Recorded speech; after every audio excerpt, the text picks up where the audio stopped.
नमस्कार विद्यार्थी मित्रांनो, MSBTकडून त्यांच्या विंटर एक्झामचा रिझल्ट आहे तो डिक्लेअर करण्यात आलेला आहे। यासाठी तुम्हाला काय करायचं आहे, तुमच्या फोनमध्ये जो कोणता ब्राउझर असेल त्याच्यावरती MSBT असं सर्च करा। पहिली वेबसाईट जी येईल त्याच्यावरती क्लिक करा आणि होम पेजवरतीच तुम्हाला ऑप्शन येईल click here to see winter 2024 diploma result. त्यावरती क्लिक केल्यानंतर तुम्हाला तुमचा जो काही एनरोलमेंट नंबर तो टाकायचा आहे आणि त्यानंतर तुम्हाला कॅप्चा कोड दिलेला आहे तो टाकायचा आहे आणि शो रिझल्ट म्हणायचं आहे। तुम्हाला तुमचा डिप्लोमाचा रिझल्ट बघता येईल। ठीक आहे, तर ही जी लिंक आहे ती मी खाली डिस्क्रिप्शन बॉक्समध्ये देत आहे, जाऊन रिझल्ट चेक करा। आता एक्झामचा रिझल्ट आल्यानंतर बऱ्याच जणांच्या मनामध्ये काही शंका असतात, AT-KT काय असतं किंवा या ठिकाणी तुम्हाला फेल कधी येतं किंवा किती विषय क्लिअर केले पाहिजे, यावरती जे ऑलरेडी आपण डाऊट सॉल्व केलेले आहेत त्या व्हिडिओच्या लिंक मी खाली डिस्क्रिप्शनमध्ये देईल, तिथं जाऊन तुम्ही पाहू शकता।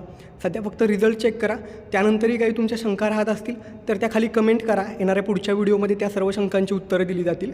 लिंक जी रिझल्टची आहे ती डिस्क्रिप्शन बॉक्समध्ये दिलेली आहे किंवा तुमच्या ब्राउझरवरती MSBT सर्च केल्यानंतर वेबसाईटवरती होम पेजवरतीच तुम्हाला या ठिकाणी रिझल्टची लिंक पाहायला मिळेल। ठीक आहे, सर्वांना तुमच्या रिझल्टसाठी शुभेच्छा। थँक्यू, धन्यवाद।